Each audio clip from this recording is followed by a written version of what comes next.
This lesson is all about learning the structure of a report and then using PowerPivot in order to prove various points. We can't prove everything here. This is the way the report is going to be outlined. We're just going to choose a couple of things. We want to show that there's, as with the previous video, been an iron accumulation in the plant biomass. So we want to prove that. Writing out that paragraph or 2 or 3 is not going to be difficult.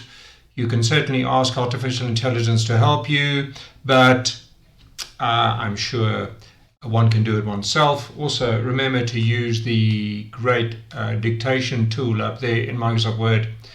So, the increase in the plant biomass. And then the next thing we're going to do is come to solutions. We're going to use PowerPivot in order to find or to prove the solution. So, filtration and injecting air. So those are the two solutions to the problem. Okay, enough of the report. We'll get back to that. Let's go to the data.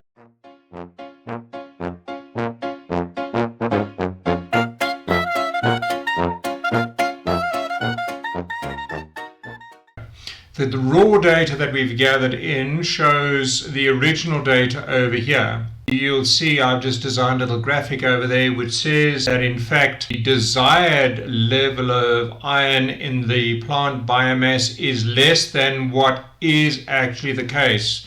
Total iron 7 and the expected iron was 3.96, so 7.9 versus 3.9. This particular plant, that is Typha capensis, and that would be in the leaf. Okay, so they've obviously done samples. So that's to prove the original problem. If you recall, that's what we're doing over here. We're proving the original problem.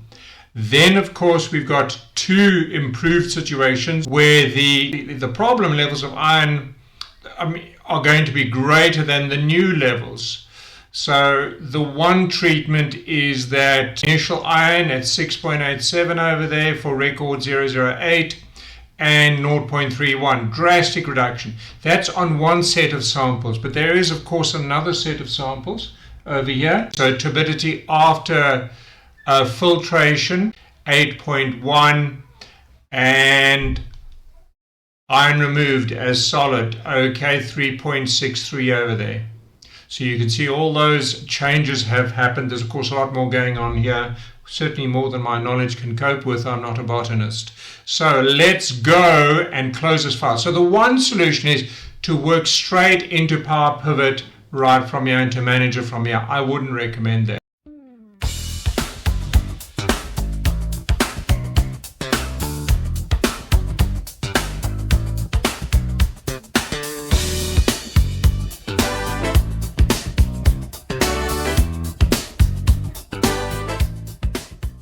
I would say save this file, and I've called it last one over there, and close it, and let's go to a brand new Excel file and import the data.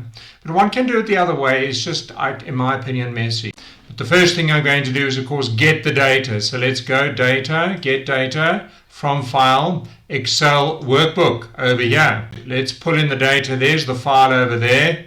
All right, I'm going to import the data, and of course it invokes PowerQuery, and PowerQuery is pulled it all in.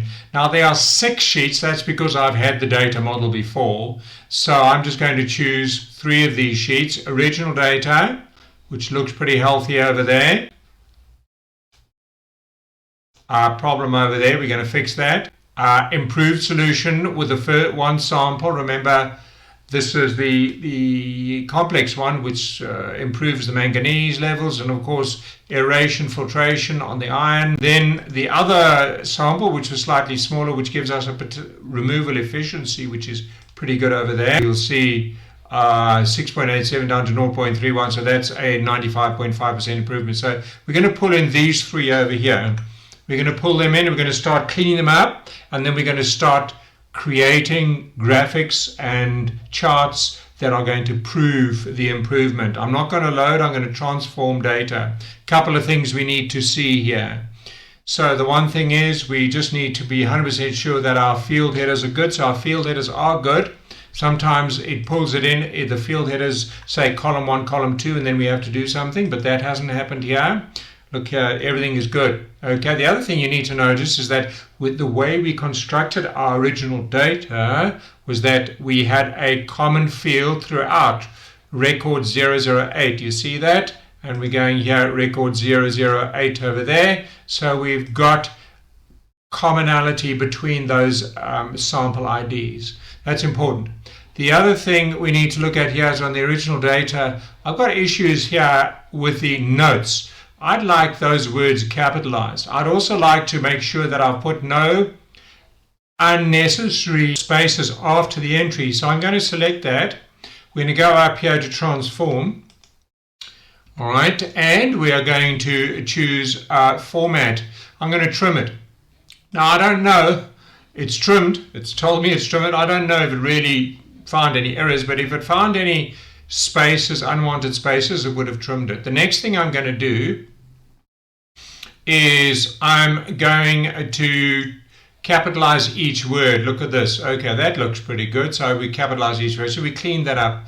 I've also got a decimal issue here. So expected iron control. That's what the expected iron was. And I'm going to, in fact, transform that and round that. Okay. So let's go to a rounding, and I'm going to round it to 2 decimal places. Let's do that. Okay, so 2 decimal places. And there we go. It's kept it nice and clean there. So everything seems right. I have no blank rows and columns. I can check if they're duplicates. By the way, remember, when you want to remove duplicates, you do not select any column. You go there and you remove duplicates, and there are no duplicates. But yeah, we perform the action if in case there, you've got millions of records, which of course PowerQuery can cope with beyond 1.04 million, which is what Excel can cope with. But PowerQuery and PowerPivot can cope with more. So we're happy with this. Home, and I'm going here to close and load, and always choose the second one. Always choose the second one. I'll tell you why now. Choose the second one, and that gives us a couple of options here. I would always recommend you pull it in as a table. I mean, we don't have problems nowadays with space on hard disk, but if you do have problems with space on hard disk, then you can only create connection. The other thing is not going to allow it into existing worksheets, so you're going to have to delete this sheet 1, okay? A new worksheet, and I always check that. Why? Because when you add to the data model, let's say we were to add another sheet, okay, to the data model, then all the work is already done and it'll pick up all the relationships. So let's click on OK, and you'll see down the bottom here, original data coming in.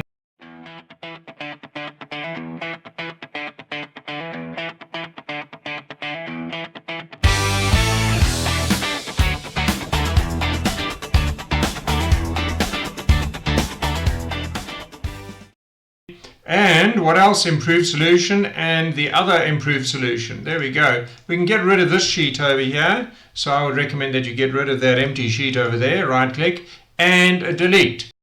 Right, second half of the video. So we've imported our data. We're very happy with it. Notice all those changes have been effected here. Remember, I reduced the decimal there, and we made each word a capital letter, starting with capital letter. Good.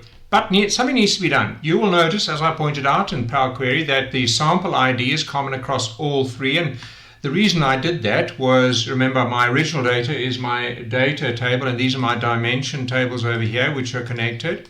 All right, so if I look at the improved solution, I've also got over there the same samples, and the second improvement, I've got the samples over there. So I need to go through to PowerPivot over here, and I need to click on Manage. So the first thing is go to Diagram View, and we look here as we've got Improved Solution. I'm going to go put Original Data in the middle. I'm now creating relationships so that all the tables speak to one another. All right. Now, if ever you've worked in Microsoft Access, you will know that you always pull from the outside in. But I think in PowerQuery it doesn't matter. You can pull anyway, but it'll pick up the logic. So, for example, there's in the original data there's that, and there may be many records in that data. Okay, so I'm going to pull from the outside in, sample ID on top of sample ID, and it goes 1 to infinity over there. Sample ID on top of sample ID, and it's 1 to infinity, even though it's really one-to-one relationships. But that's fine. 1 to infinity over there. So we've got those two relationships. In Microsoft Access, it actually points right to the table, to the field. Here you actually have to float on it to see that they're related. You see that they are related there, and likewise related. So we've created the marriage. Let's go back to data view. Now you can go back to Microsoft Excel because this is really the model you're looking at here, and behind it is Excel. Look, it says up there that the data model has changed, okay, because you've changed it. But effectively what's going to happen here is I'm going to generate my pivot table here. And remember, from the first half of the video, we are proving firstly that there's an iron accumulation in the plant biomass, increased iron accumulation, and then secondly, we're going to be looking at the two solutions. We applied the solutions, we want to prove that they worked, okay? Right, let's go and have a look here. So let's go to the pivot table over here into a new worksheet. I wouldn't do it in the existing worksheet, and let's go, okay. Right, now, first thing we need to learn is always use the ones with what I saw one YouTube video say, the blobs. Now, those aren't blobs, those are rings. Rings indicate that there's marriage between the tables. Remember, we performed the marriage just a little earlier. Right, so you don't use these tables, those are the originals. Use these tables, the one with the yellow rings. Good. Okay, so the first thing we want to prove is that the original, remember, we want to prove the original thing, that there is in fact an iron accumulation in the plant biomass beyond the expected levels. So we go to original data over here, and I'm going to go to plant species, put it in there. Look, there we go. They're the 3 plant species. And I'm going to go biomass part. Well, obviously these botanists with their little microscopes and their scalpels or whatever they use, what they've done is they've actually separated out leaf, root and stem. They went through the centrifuge. They looked at the levels of iron, etc. So that's very impressive. That's fine. So what we're going to do is expected iron control. Those are the expected levels. Let's go here rather. There we go, that's what I was looking for. So let's go insert pivot chart. That's the one that would show significant increases, not improvements. So if we put that chart over there, we will see that we probably don't need a legend. Okay, so I'm going to get rid of that legend. There we go. So we've got, obviously we need to put a label in there. Let's get rid of these things as well. Okay, hide all field buttons on chart. There we go, some nice. And let's add the data. So we're going to add the data labels. There we go. So that was what was expected, and that is the actual on the leaf of Phragmites australis as subspecies. Okay. Right, now let's just copy it. That's the first thing we've proved. Remember, we've proved now that over there. Now we need to prove after treatment how things change. And I'm simply going to copy this pivot table. Put it down here, all right, and we're going to change these things, okay? Remember, all these tables are related, so you can just pull these out as you will. And we're going to go here to, all right, improved solution. All right, so let's have a look at before and after aeration. So let's go before aeration and after aeration. All right, there we go. And what we want to do is we want to insert the same kind of chart there, all right, to show before and after aeration. Look at that, hey, the improvement, significant. All right, now one could have copied the chart and redid the data values, but I'm just simply going to do the same thing that I did there. Okay, all right, there we go. All right, so we've got before and after. I can put the values in later. Good, all right, now there we go. Let's copy paste this because there was a second test, if you recall. There was a second test, and the second test was done over here. So let's go there. All right, and let's pull those fields out. And once we pull them out, so this is the one. Okay, efficiency, there we go. Initial iron, after treatment iron, there we go. Initial iron and after treatment iron, there we go. And let's insert, so 20.47, 0.91. Wow, amazing. Okay, let's go insert and the pivot chart over there. And we're going to go double axis chart again. Significant improvement before and after. Okay, before and after. All right.